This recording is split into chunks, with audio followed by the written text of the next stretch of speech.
লিআহলি ওয়া সালাতু লিআহলিহা আম্মা বা'দ। প্রিয় ভাইরা আমার, আমরা প্রথমেই বলে রাখি এটা জাস্ট প্রতিবাদ এবং প্রশাসনকে জানানো যে আমরা এক ধরনের অস্থিতিশীল পরিস্থিতির মধ্যে আছি। বিশেষ করে আমি যদি বলি যে গাজীপুর সদর, টঙ্গী পূর্ব এবং পশ্চিম, ঢাকা ময়মনসিংহ সড়কে যেহেতু সাংবাদিক ভাইরা এখানে আছেন, সুনির্দিষ্ট তথ্যটা আপনাদের জানা উচিত।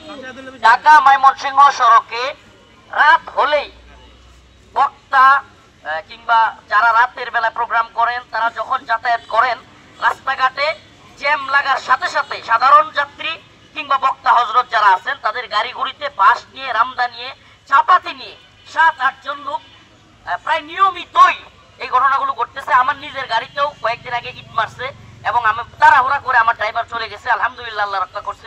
অসংখ্য বক্তাদের সাথে এরকম ঘটতেছে। আমার পাশে যিনি আছেন মুফতি হাফিজুল্লাহ কাসিমি, জামিয়া গফরিয়া মাদ্রাসার প্রিন্সিপাল, উনার গাড়িতে গত কয়েকদিন আগে পুরো গ্লাস ভেঙে উনার কাছ থেকে মোবাইল, টাকা পয়সা সবকিছু নিয়ে গেছে। 7-8টা ছেলে রামদা, চাপাতি, এরপরে দা এগুলো নিয়ে, এগুলো একেবারে প্রকাশ্যে একটা মহাসড়কে যদি, ঢাকা মহাসড়কে যদি এরকম ঘটনা ঘটতে থাকে, এটা আমাদের জন্য নিরাপত্তাহীনতার চরম একটা উদ্বেগের বিষয়। আরেকটা সবচেয়ে আশ্চর্যের কথা হলো, আমরা যখন এগুলো নিয়ে কথা বলি, অনলাইনে লেখালেখি করি, আওয়ামী লীগের লোকেরা এগুলো নিয়ে মজা নিচ্ছে যে হুজুর আপনারাই না প্রতিবাদ করেছিলেন, আপনারাই না সরকার পরিবর্তন করেছিলেন। অতএব আমি প্রশাসনের লোকদেরকে বলতে চাই, আপনারা নতুন সরকারকে হাস্যকর পরিস্থিতি নিয়ে ফেলবেন না। নিরাপত্তায় ব্যর্থতা হলে নিরাপত্তায় ব্যর্থতার দায় নিয়ে আপনাদের সরে যাওয়া উচিত। আমি মনে করি আপনাদের কাজ হলো রাষ্ট্রের নিরাপত্তা দেওয়া। রাষ্ট্রের জনগণ ট্যাক্সের টাকায়, বিভিন্ন টাকায় আপনাদের কাছে, আপনাদেরকে এই যেই ব্যবস্থা করতেছে, এটার জন্য আপনাদের দায়িত্ব হলো রাষ্ট্রের জনগণের নিরাপত্তা দেওয়া। জনগণের নিরাপত্তা ব্যবস্থা যদি বিঘ্নিত হয় তাহলে আপনাদের প্রয়োজনটা কি? অতএব আমি আপনাদের কাছে বলবো, আপনাদের মিডিয়ার মাধ্যমে বলবো, এটা শুধুমাত্র টঙ্গী পূর্ব থানায় ঘটনা এই জন্য আসা হয়েছে এটা বিষয় না, বরং আমি সারা দেশের সবার কাছে বলবো এবং বিশেষ করে এই অঞ্চলে যারা থাকে তাদেরকে বলবো, প্রতিবাদে ফেটে পড়ুন এবং এদেরকে চিহ্নিত করুন ওই ডাকাত দলের। যদি প্রশাসন বলে যে হুজুর আমরা ধরি আবার ছেড়ে দেয়, তাহলে আমি বলবো এদের নাম ঠিকানা দেন।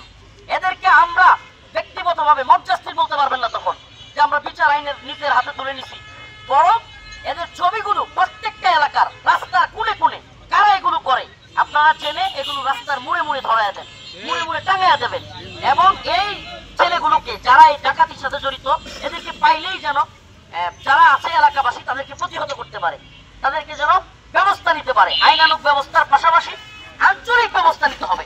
আমি যুব সমাজকে বলবো এলাকার, ইনশাআল্লাহ তোমরা 2024 সালে 5ই আগস্ট হাসিনা বিরোধী আন্দোলনে শরীক হয়েছ, দেখিয়ে দিয়েছ। এখন সময় এসেছে ওই হাসিনার দোসর এবং ডাকাত যারা কিনা দেশকে অস্থিতিশীল করতে চায়, এই ডাকাত দলকে প্রতিহত করবার এবং রাস্তাঘাটে রাতের বেলায় আমি মনে করি এলাকাবাসীরও টহল দেওয়ার সময় এসেছে এবং যুবকদের ওদেরকে ধৈরা পিটানি দেওয়ার, গণপিটুনি দেওয়ার সময় এসেছে। এবং প্রশাসনকে বলবো, আপনারা রাষ্ট্রের জনগণের নিরাপত্তায় নিয়োজিত, আমরা আপনাদের পাশে থাকতে চাই, আমরা আপনাদের সহযোগিতা করতে চাই। আমরা এখানে এসেছি কোনো ধরনের বিশৃঙ্খলা করবার জন্য না, জাস্ট আপনাদেরকে জানানো যে আমরা নিরাপত্তাহীনতায় ভুগতেছি।